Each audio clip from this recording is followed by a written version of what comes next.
Bang, di dalam perjalanan saya mencari agama, Bang, mendalami agama, dulu saya jatuh kepada satu kesimpulan bahwa semua yang dikatakan dalam agama itu semua omong kosong, Bang. Sampai saya mengambil satu kesimpulan begini, Bang, mengenai kehidupan yang akan datang ya. Kalau Bang, kalau Yesus tidak bangkit, artinya, Bang, kita nggak bisa percaya dengan yang namanya kebangkitan itu, Bang. Saya bilang, kalau Yesus tidak bangkit, lebih baik kita hari ini pesta, seperti kata Paulus. Jikalau Yesus tidak bangkit, jikalau kebangkitan itu tidak ada, baiklah kita hari ini makan dan minum dan berpesta pora, karena besok kita akan mati. Kalau Yesus tidak bangkit, kita ini, Bang, orang-orang beragama ini orang paling sial, Bang. Orang paling sial. Betul. Semangat.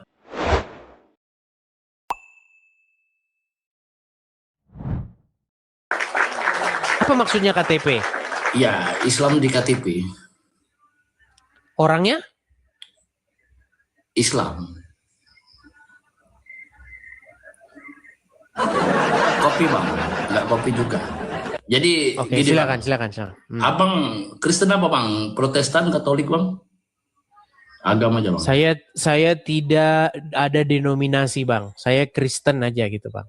Tapi kalau mau dibilang ya Protestan gitu dah. Jadi Kristen aja. Jadi saya dulu kalau mau dipaksa dari ini sudut negara ya Protestan gitulah. Enggak usah dibahas dari sudut mana. Aku pun enggak mau panjang lebar, cuma pengen karena tahu. Karena di dalam Alkitab, Bang, itu enggak ada Kristennya Advent kah, Kristennya Katolik kah, Protestan kah, enggak ada di dalam.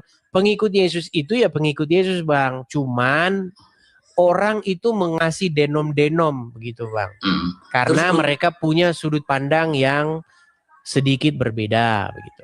Berarti untuk Katolik dan Protestan ini Alkitabnya beda juga atau tetap Injil? Baik. Jadi, Bang, secara umum sama, Bang. Cuman orang-orang Katolik itu punya kitab yang orang Protestan tuh nggak punya. Nah, itu kami sebut dengan Deuterokanonika.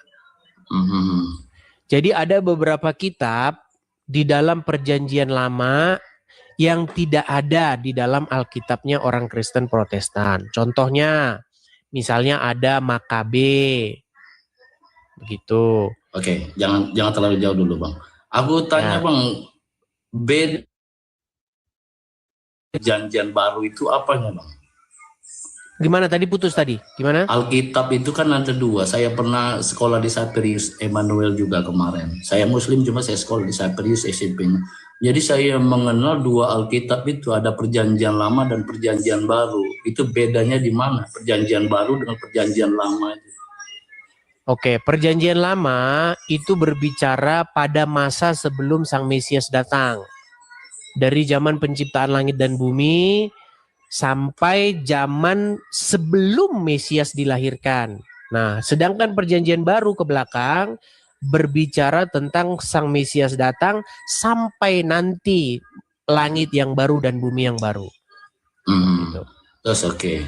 Jadi aku kan belum pernah belajar nih untuk Alkitab.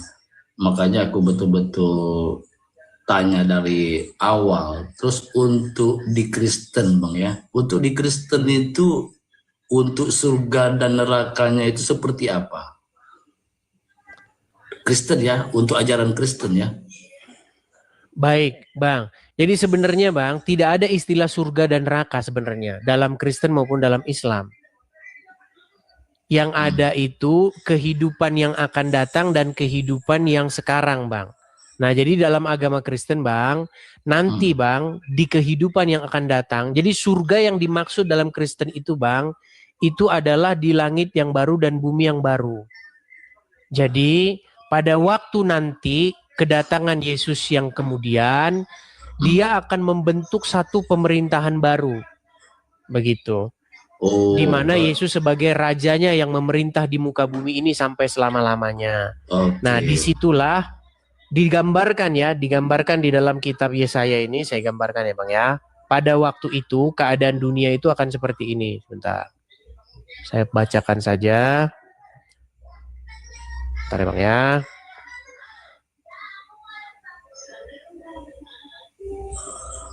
Bentar. Inilah keadaan dunia ketika Yesus datang lagi Bang. Nih Bang ya, di dalam Yesaya pasal 65 ya Bang ya. Nih. Yesaya pasal 65. Baik. Pasal yang 65 ayat yang ke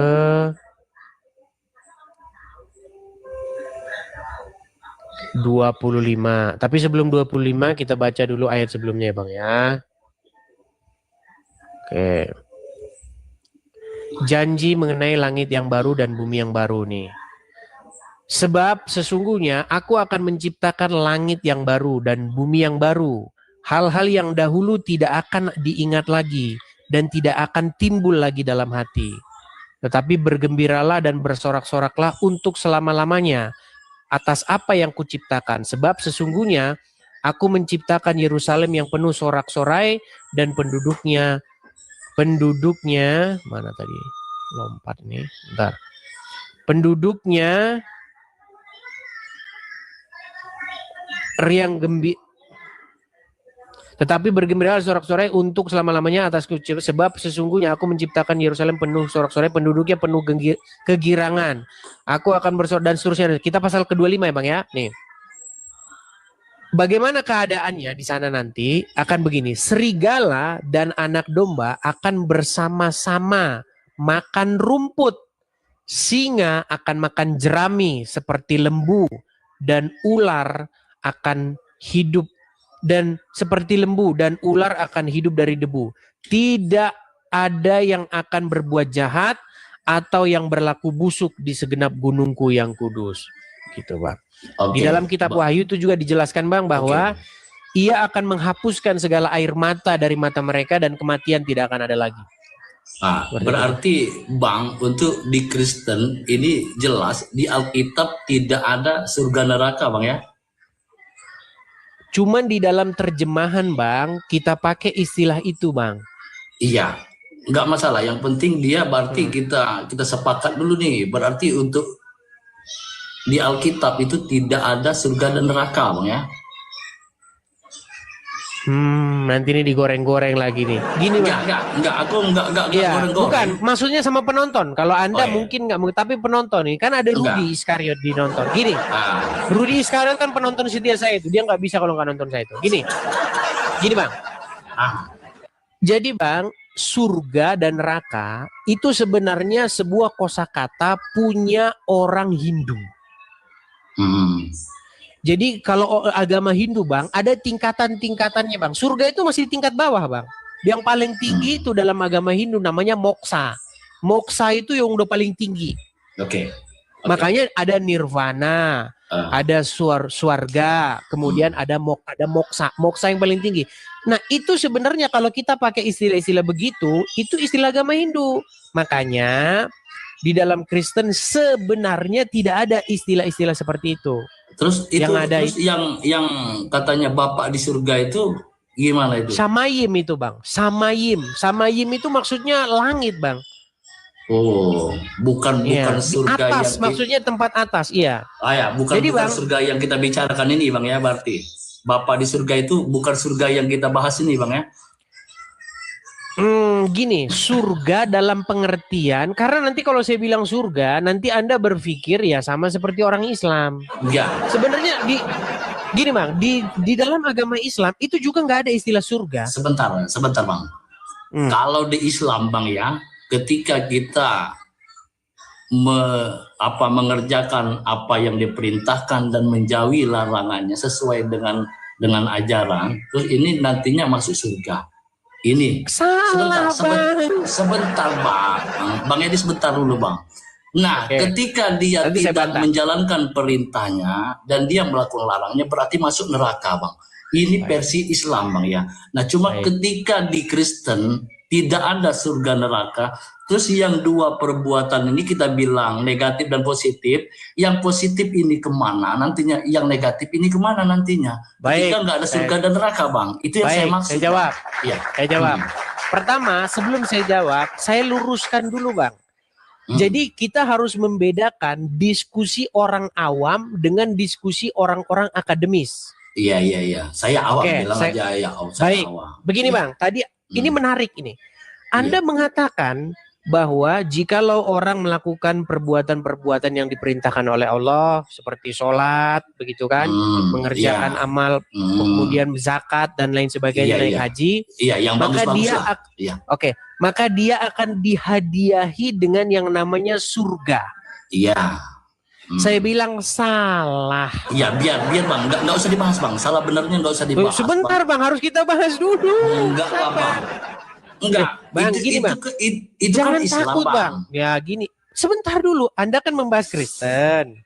Giliran saya bahas Islam, kok ditutup-tutupi? Jangan begitu. Kita maksud saya seperti ini, Bang. Kalau versi Islamnya seperti itu, baik, kita nggak menyalah benarkan, Bang. Tadi kan Anda udah bicara nih, maka saya heran teman-teman. Kenapa Muslim ini kalau ditanya tuh takut banget? Aku nggak takut, Bang. Nggak takut ditanya. Iya sudah, Bang. Makanya Anda kan menanyakan kepada saya, kalau di Kristen, kalau nggak ada istilah surga dan neraka itu, lalu gimana nih untuk imbalan bagi orang-orang yang melakukan firman Tuhan, terus imbalan bagi orang-orang yang memberontak kepada firman Tuhan, kan gitu. Betul. Nah, sebelum itu saya jawab, saya mau ke Islam dulu, karena ini dua tema ini loh, diskusi Islam ini, Bang. Artinya kita harus bisa timbal balik ini, ngerti? Iya. Oke, lanjut Bang. Pertama kita ke Islam dulu. Gini, Bang. Iya. Kata surga yang ada di dalam terjemahan Al-Qur'an itu diterjemahkan dari kosakata apa? Aku kalau untuk kosakata itu aku nggak ngerti untuk itu. Pantesan Anda masih Islam. Iya. Pantesan Anda masih Islam. Sebentar, Bang. Gini. Di dalam Al-Qur'an, kalau Anda baca terjemahan, kata yang diterjemahkan jadi surga itu berasal dari bahasa Arab jannah. Jannah itu, Bang, bukan surga, kebon. Nah, nggak percaya kan dibilang kebon. Surga, jannah itu artinya kebon, Bang, bukan surga. Jadi pahala bagi orang-orang yang beriman, mengerjakan amal soleh, itu adalah kebon. Oke. Saya dibilangin sama dia ini. Enggak. Saya memang terus kemudian kedua. Kemudian kedua, Bang. Iya. Ini kita teliti nih. Kita nggak bahas iman di sini. Kita kaji secara ilmiah dan akademis. Gini. Kemudian kata neraka di dalam terjemahan Al-Quran itu diterjemahkan dari kosakata berbahasa Arab yang namanya jahannam.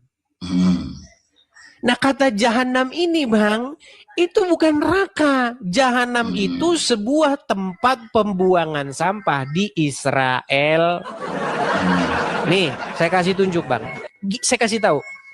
Dulu di zaman Yesus, bahkan sebelum zaman Yesus, ada sebuah lembah. Lembah ini punya keluarganya, nama pemilik lembah ini namanya Hinom. Nah, lembah ini dulunya digunakan oleh orang-orang Israel sebagai tempat pembuangan sampah, pembakaran. Sebelum tempat pembakaran, tempat ini dipakai untuk bakar anak untuk sesembahan yang bernama Molok. Jadi dulu sebelum orang Israel datang dari Mesir, tempat itu dulu dipakai oleh orang-orang penduduk asli orang Palestina, orang ini Israel, namanya orang Kanaan. Mereka itu melakukan ritual pemujaan dewa Molok. Nah, mereka bakar itu anak-anak mereka kepada dewa Molok itu. Nah, ketika orang Israel datang, Tuhan itu memerintahkan kepada orang Israel, tempat peribadatan mereka itu harus di bumi hanguskan, harus dinajiskan. Nah, makanya dipakai oleh orang Israel sebagai Bentar, tempat Bang. pembakaran sampah. Sebentar, biar Boleh merokok, biar kan? Anda tahu. Enggak, Biar boleh, Anda tahu. boleh merokok kan? Boleh merokok. Nanti kena ban. Oh iya, sudah. Gini. Lanjut. Jadi pada waktu itu Tuhan Yesus menggunakan tempat itu sebagai lambang kiasan kepada orang-orang yang jahat. Jadi orang-orang tersebut akan dicampakkan ke lembah Gehinom itu. Nah, dalam bahasa Ibrani, lembah itu Geh. Nah, di Geh Ben Hinom, jadi disebut Gehinom. Lalu dikutip ayat itu oleh orang Islam jadi jahanam. Jadi ketika orang Islam cerita jahanam, itu orang Wahyudi sama orang Kristen ketawa. Itu sebenarnya istilah yang ada di dalam agama Kristen dan agama Yahudi.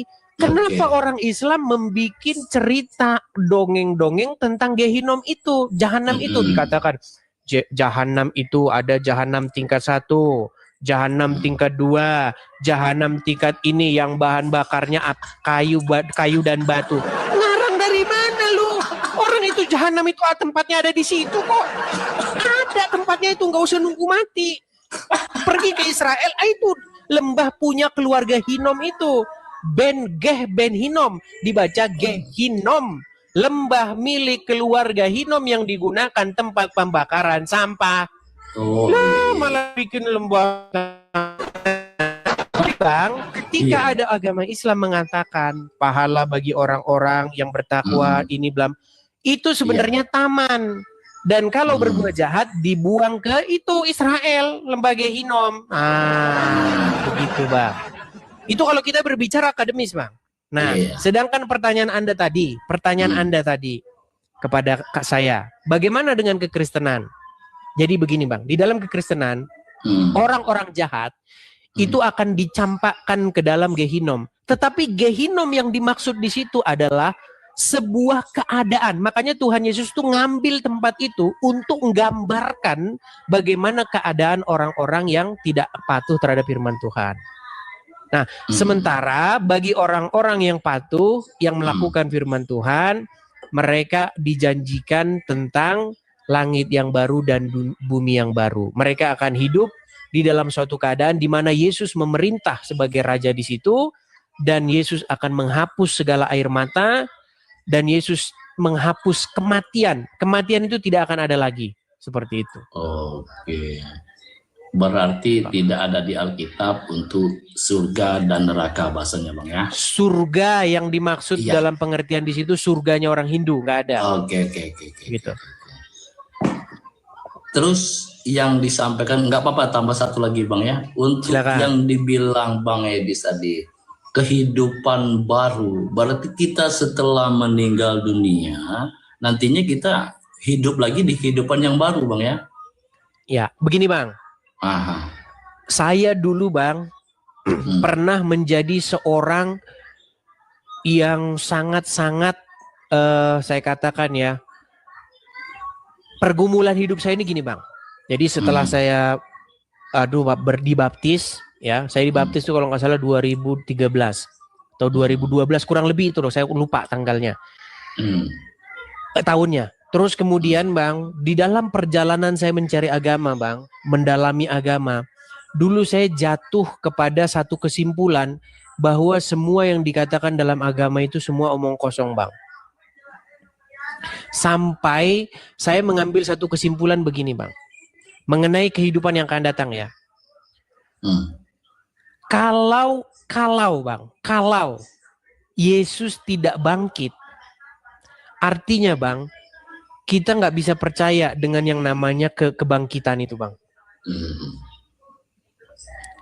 Karena Anda dalam Islam, Anda meyakini kan bahwa ada kehidupan. Setelah kematian itu ada kehidupan nggak?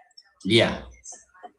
Bang, ngomong sama para dokter, ngomong para sama saintis, itu semua nggak ada, Bang. Nggak ada. Kalau udah mati itu ya mati, Bang, nggak ada.